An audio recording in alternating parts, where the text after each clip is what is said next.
নমস্কার। গল্প সঙ্গীর গল্পের আসরে আপনাদের স্বাগত। আজ আপনারা শুনবেন আশাপূর্ণা দেবীর লেখা একটি ছোট গল্প।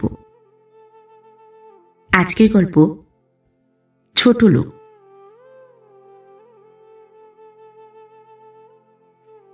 চিঠিখানা হাতে নিয়ে প্রায় লাফাতে লাফাতে সিঁড়ি দিয়ে উঠে আসে অমরেশ।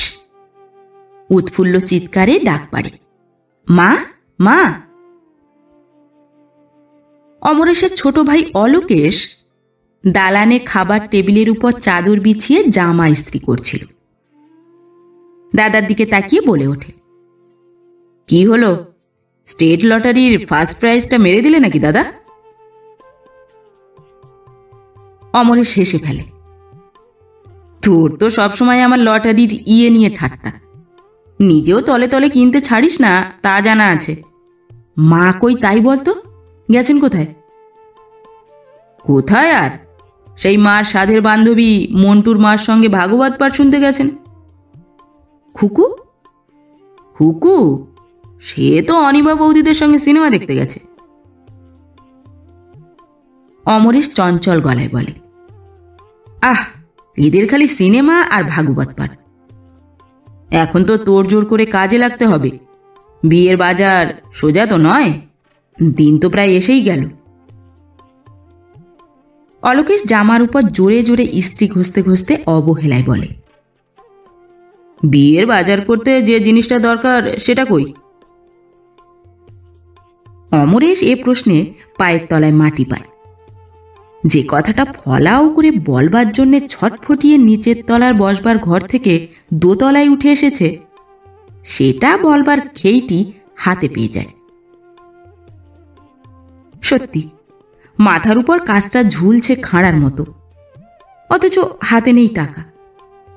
এ যে কি সাংঘাতিক অবস্থা! বাবা বেঁচে থাকতে কোনোদিন টের পায়নি অমরেশ টানাটানি মানে কি। কিভাবেই যে ম্যানেজ করে চলতেন বাবা। যদিও ওই বাক্যবাগীশ অলোকেশটা যখন তখন বলে, তাহলেই বোঝো কিভাবে অমন রাজার হালটি ম্যানেজ করে চলতেন। মাইনে যা ছিল সে তো তোমার আমার সকলেরই জানা। এ ধরনের কথা খুব খারাপ লাগে অমরেশের, কিন্তু অলোকেশের মুখই ওই রকম।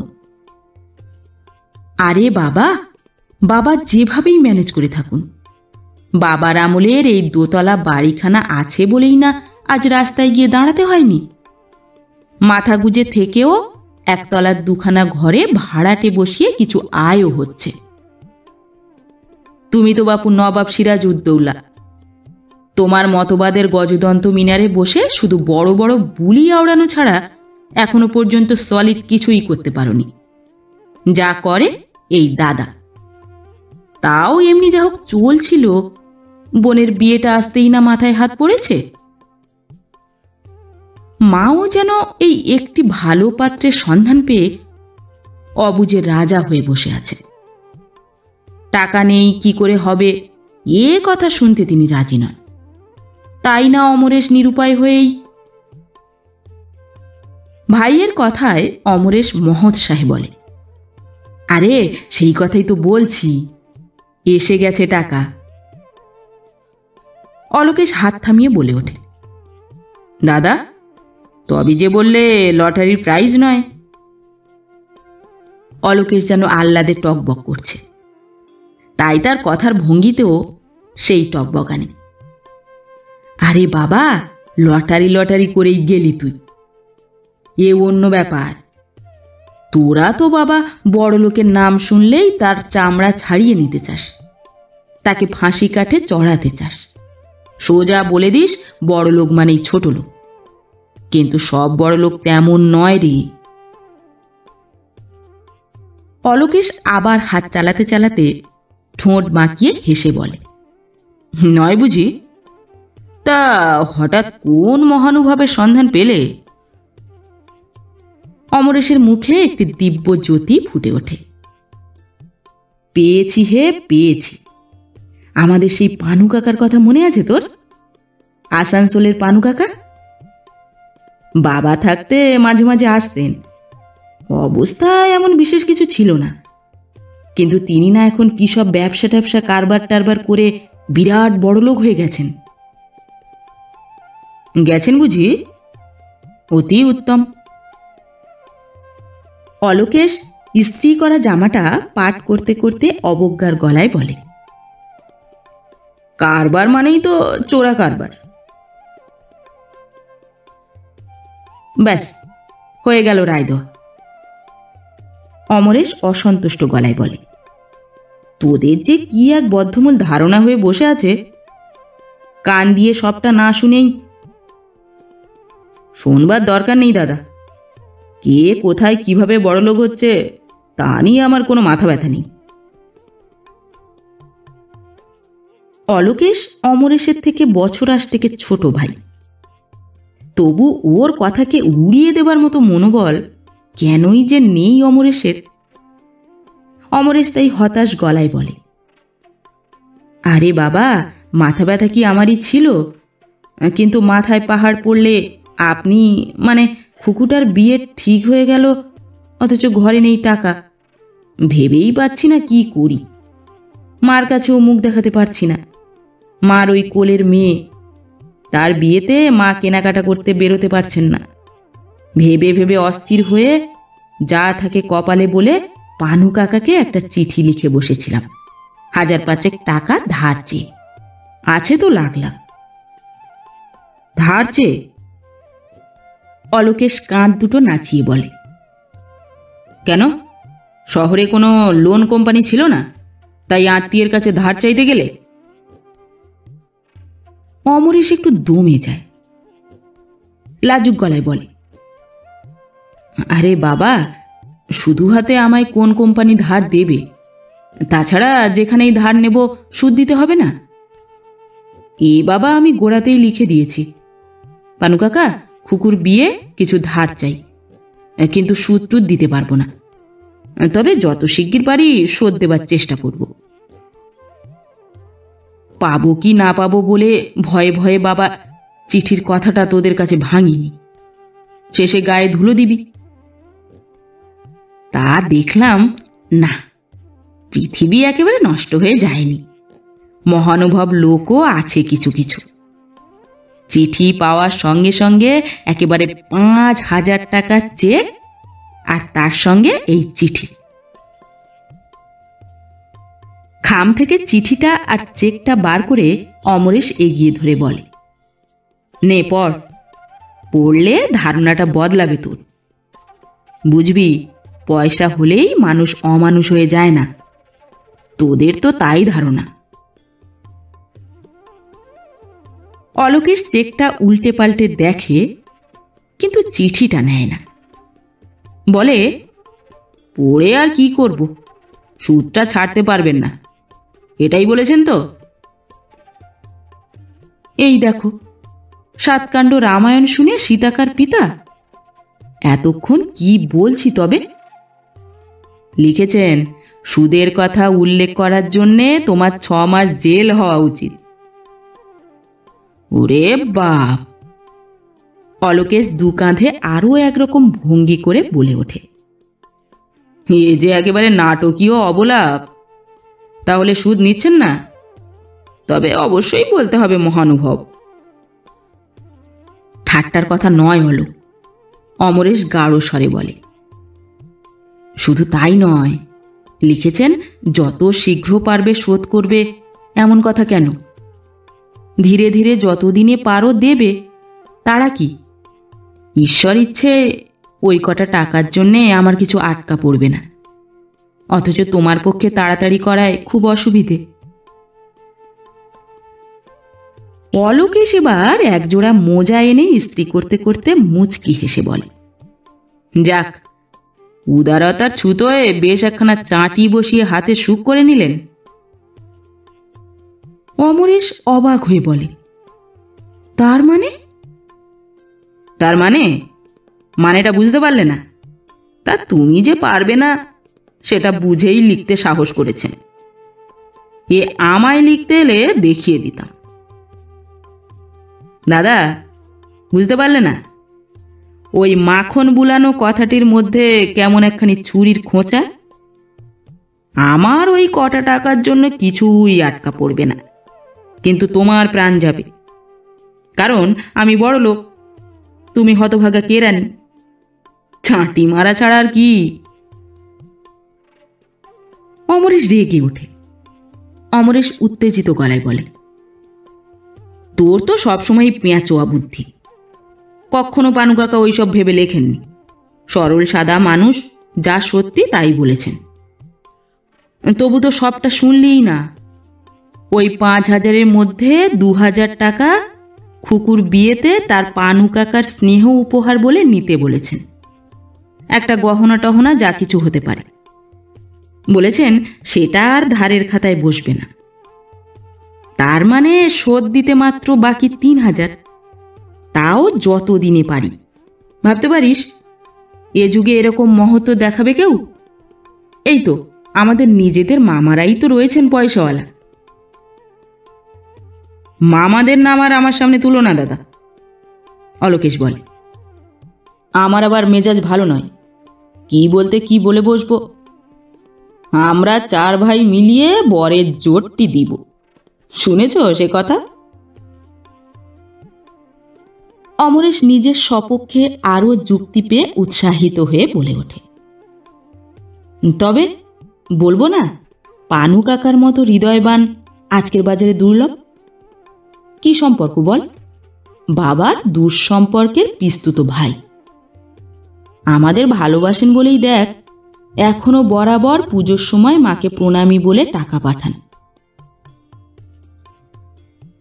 অলোকেশ টেবিলের চাদর গুটিয়ে তুলতে তুলতে অবজ্ঞার গলায় বলে, বড় লোকেরা ভালোবাসাটা সহজেই প্রকাশ করতে পারে দাদা, এটাই সুবিধে তাদের। তবে আমি বলবো, পানু কাকা যেটি করেছেন সেটা লজ্জারই বিষয়। অন্তত আমার যদি পানু কাকার মতো লাখ লাখ টাকা থাকতো, তাহলে লজ্জার মাথা খেয়ে বলতে পারতাম না টাকাটার খানিকটা খুকুর বিবাহের উপহার আর বাকিটা ধার। অমরেশ বিমূঢ়, অমরেশ থতমত। তার মানে কথাটা কি হলো? অলোকেশ বিশ্ব নস্বাদ ভঙ্গিতে বলে, কথাটা এই হলো, সুদ দিতে চাইলে জেলে দেব, যতদিন ইচ্ছে দেরি করো।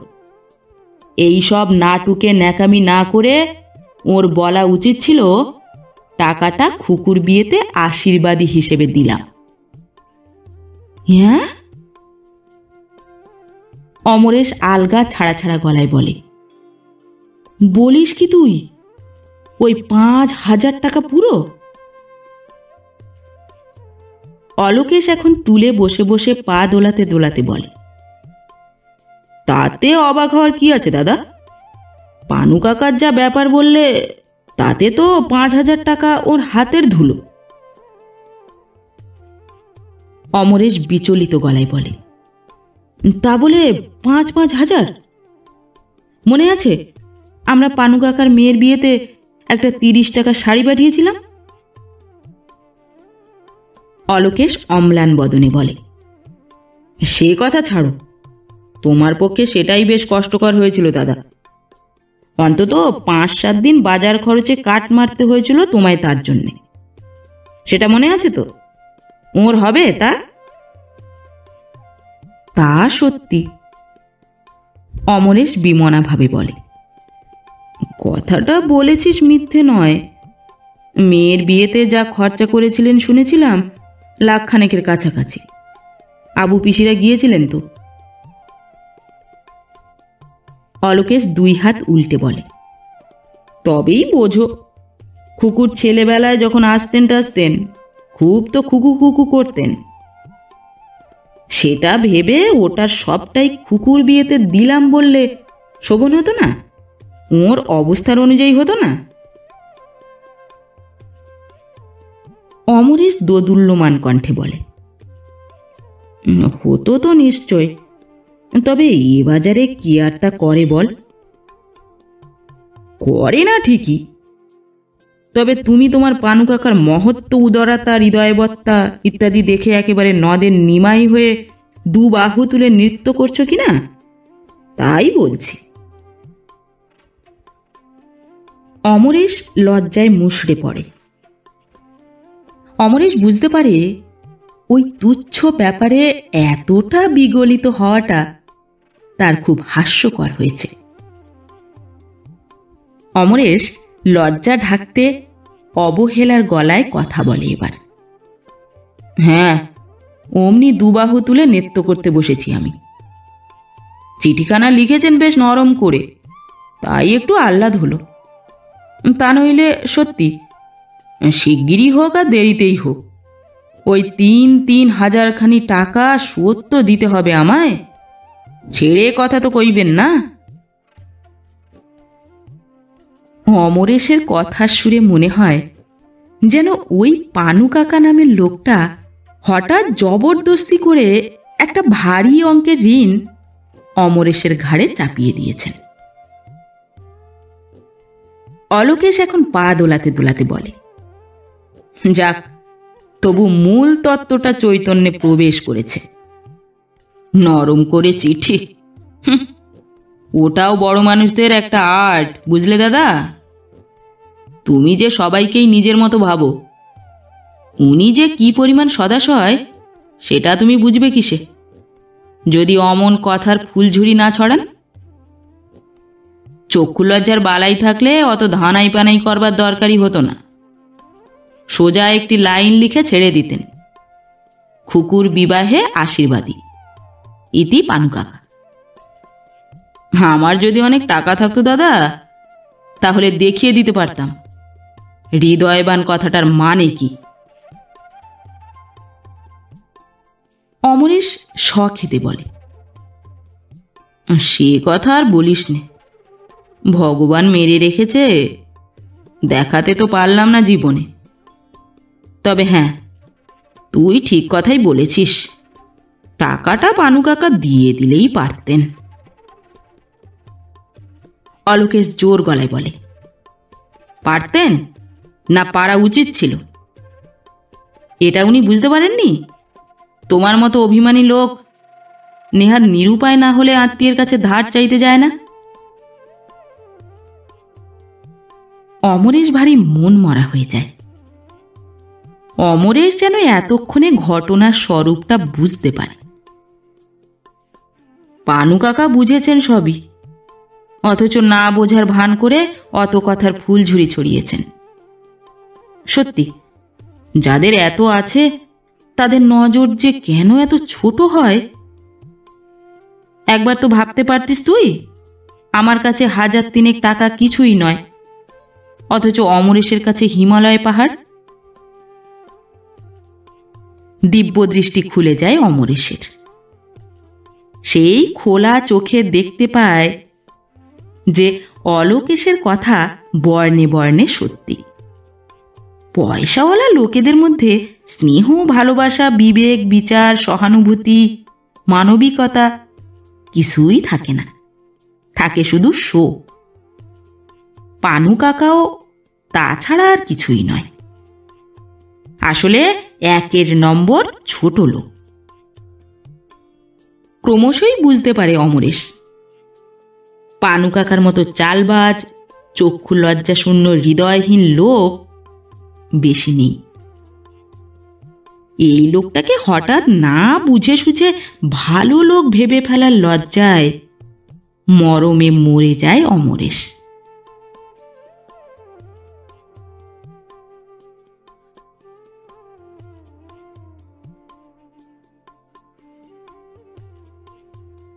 নমস্কার।